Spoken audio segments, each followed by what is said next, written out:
सोचिए, अगर आपके घर में खाने के लिए सिर्फ एक आखिरी रोटी बची हो, बच्चे भूखे हों और तभी दरवाजे पर कोई दस्तक दे, वो कहे 2 दिन से कुछ नहीं खाया, आप क्या करेंगे? आज की ये कहानी है एक ऐसे गरीब इंसान की जिसने अपनी भूखी औलाद के बावजूद अपनी आखिरी रोटी एक अजनबी को दे दी। लेकिन अगली सुबह उसके साथ जो हुआ, उसे देखकर पूरा गांव हैरान रह गया। क्या सच में अल्लाह अपने बंदों की ऐसी परीक्षा लेते हैं?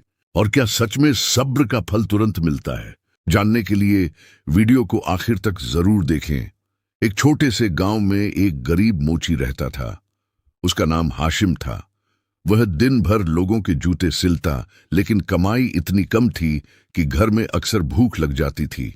लेकिन एक बात खास थी, हाशिम कभी नमाज नहीं छोड़ता था।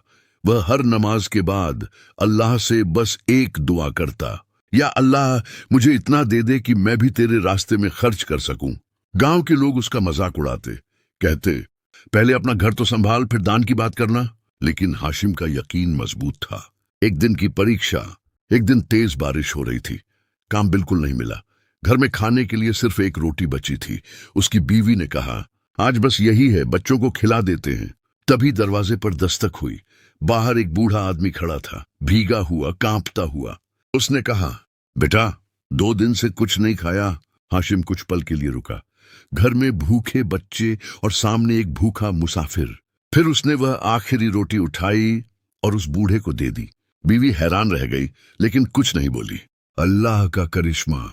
अगली सुबह जब हाशिम अपनी दुकान पहुंचा तो देखा एक अमीर व्यापारी उसका इंतजार कर रहा था। उसने कहा, मैं शहर से आया हूं। मैंने सुना है तुम ईमानदार हो। मुझे 100 जूते सिलवाने हैं और मैं पहले ही पूरा पैसा दे रहा हूं। हाशिम की आंखों में आंसू आ गए।